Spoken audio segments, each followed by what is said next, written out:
Hey guys, it's Kathleenums here, and today I'm finally reviewing the Mass Effect 3 Citadel DLC. And if you want to know my opinion of this, summarized, I loved the DLC. I loved it. This DLC is really for the fanboys and fangirls of Mass Effect. It's just filled with fan service. For those of you who are obsessed with this series, you know that what makes Mass Effect is the characters and Shepard's relationship with the characters, and that's what this DLC is all about, and that's why it works. First of all, I want to talk about the mission that you do on this DLC, and there's all this other extra content that comes with it. But if you want to know my opinion on whether you think you should buy it, I say go for it. I loved it, and I think out of all the DLCs that Mass Effect gave us, the extended cut is free, so get that.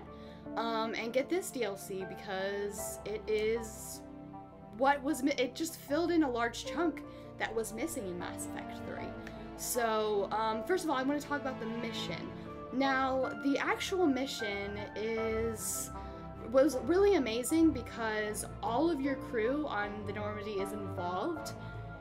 They all have dialogue, they all take part, even those that you don't take with you. Now, I also loved that your love interest is very involved. In fact, your love interest comes in at the very beginning, and there's just a great scene with your LI. I don't know if it works for every love interest, but regardless of who your love interest is, you will have some extra content in this DLC for you, even the Thane romancers. Now, I know that the Thane romancers might be a little bit disappointed because it takes place after the Citadel coup. But there is some extra content for the Thane-mancers as well. There is some Thane content. Yeah, the actual DLC mission involves a very interesting villain, and I'd like you all to refer to this villain as the villain in the comment section because I don't want to spoil it for those of you who have not played it yet. The villain was one of the best parts, I thought, and I've heard some people I've been reading people's discussion of this DLC in the Bioware forums and whatnot, and I've heard some people say that they didn't like the villain, that they thought it was extremely cheesy, and that they didn't enjoy the concept of the villain that's been overused in sci-fi and all that. Now, I actually liked the villain. I mean, I wasn't expecting it, but when it did happen, I think one of the best things that the villain proves is it proves what makes Shepard Shepard. The actual boss fight with the villain at the end is my favorite boss fight in Mass Effect. I mean, Mass Effect hasn't really gotten boss fights right because boss fights, they haven't really ever worked with the combat. But this boss fight worked for so many reasons, and I can't say the main reason why it worked, but first of all, this boss fight is incredibly personalized depending on the way that you play, and I found that very impressive, that they took that extra step and that they made the boss fight personal. So I'm gonna play this boss fight again with a different character and have a completely different boss fight, which I found to be amazing, and it was very challenging. The boss fight, for other reasons I can't explain because I don't want to spoil who the villain is, but the boss fight was very, very challenging, and it was just, a great emotional moment at the end where it's shown, like, what really makes Shepard special. I think that's one thing the boss said, or the villain said, was, what makes you so special? And it's obvious what makes Shepard special is the people that love him or her, and they really captured that in this DLC, and that's what we've always wanted. I think they really listened to some of the complaints that we've made about, the third game and how it missed what was really important, and I feel like the company that Bioware really understood in this DLC, okay, now we understand, this is what makes this game important. It's the team, it's, the relationships that formed in this team. This DLC is a lot more lighthearted than the rest of the game. Mass Effect 3 is really dark and very morbid. It just has this emotional charge to it, this very realistic approach to war and to tragedy. And this DLC was just a step back from that. It was just Shepard taking a break and enjoying the time with his or her crew and it was filled with a lot of humor. You know, I expected to go in and cry a lot like I do in all of the other Mass Effect 3 content, but I actually laughed the whole time. It was hilarious. There were just stupid moments and just, you know, they poked fun at pretty much every character. And, you know, some of the characters just really need to be poked fun of. Even Samantha's toothbrush was made fun of, and I thought that was really funny. There were so many Easter eggs in this DLC. The fountain is decorative. Do not touch. Please keep your hands out of the water. Fine. You know what? It's a Hanar urinal. Knock yourself out. You have an apartment that's permanent throughout the rest of the game, and you can upgrade this apartment to a certain extent. I mean, I'm not really interested, to be perfectly honest, with upgrading the apartment. It's not like Sims. I can't change the color of the wallpaper and stuff, you know? But I think it would be interesting to see if people invent mods for the apartment. I know Mass Effect 3 doesn't support mods as well as Mass Effect 2 did, but it would be pretty cool to see how much people can edit and change the apartment. I would love to see. If any of you find mods for the apartment, let me know, so maybe I can put that in the description. But yeah, so there's also new scenes with your love interest and the crew, and you get scenes with, you know, some of the love interests that were not as included in Mass Effect 3, like the Jack love interest. That really disappointed me. I started romancing Jack with one of my brosheps and didn't quite finish because I was just disappointed about the lack of Jack in Mass Effect 3, but there's more scenes with her and every other love interest in this, in the story. And there's also a lot of data pads in the apartment, because it was Anderson's apartment, and it covers some of Anderson's story, and that's probably one of the only, like, very emotional aspects of this DLC is the data pads that Anderson has, and it describes some of the events that happen in the novels, if you're not familiar with those. Another bonus that you get is the Silver Sun strip. In this extra expanded area of the Citadel, you get casinos, you have mini games that you can play and earn credits with. You also have a combat simulator that's like an arena style simulator. You can pick your crew and pick your enemy and then fight them.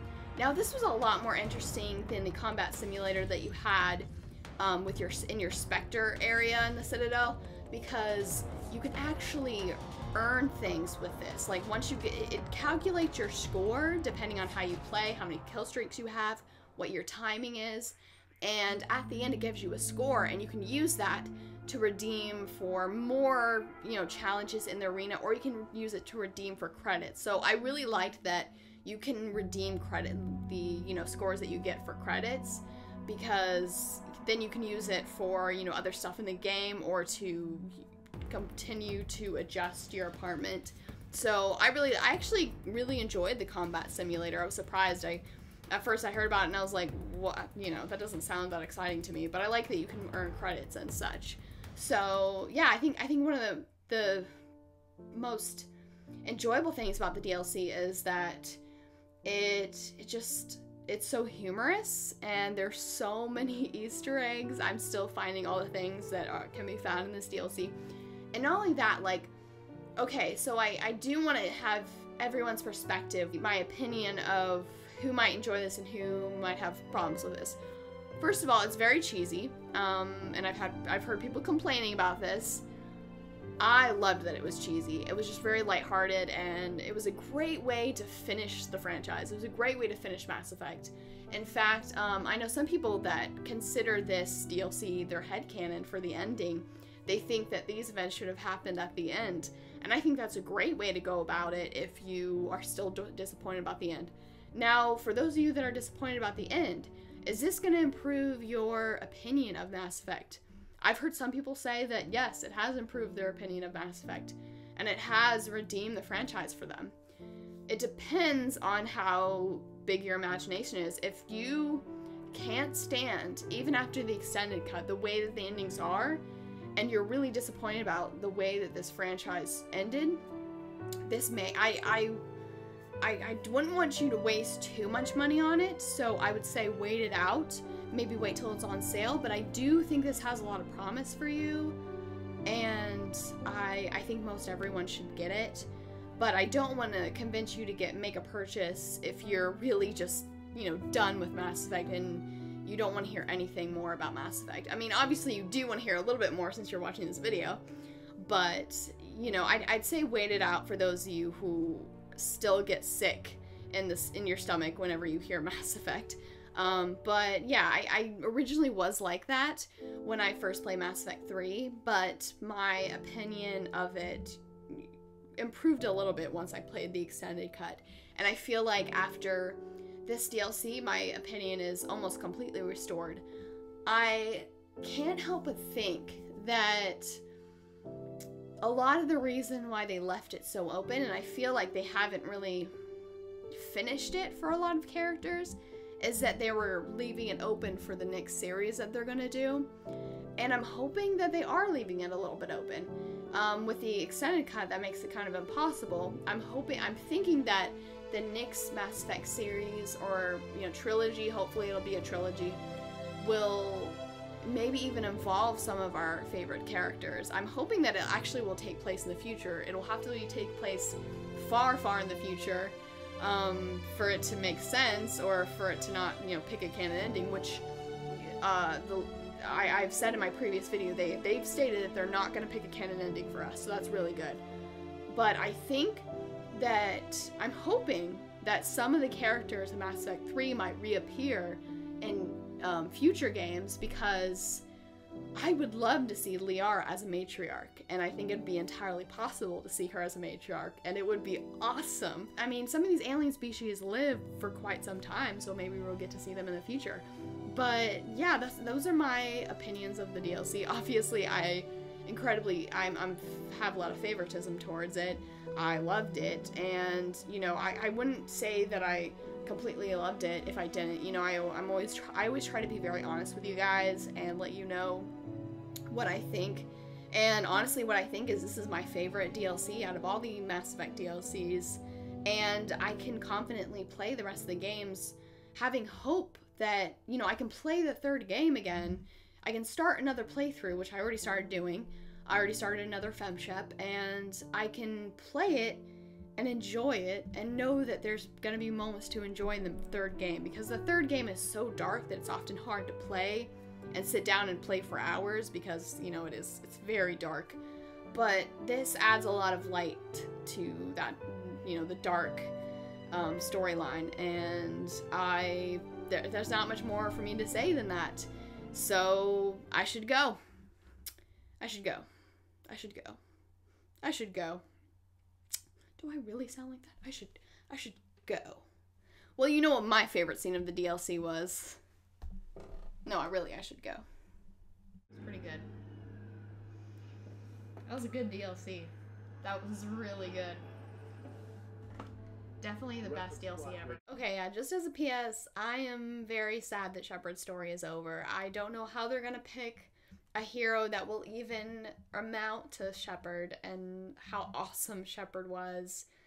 And I think this DLC was a great way for Shepard to go out, but I'm so sad that this is the end. It's just so bittersweet that this is the end of Shepard's story. And I'm gonna go cry in a corner and drink lots of Ren Call now.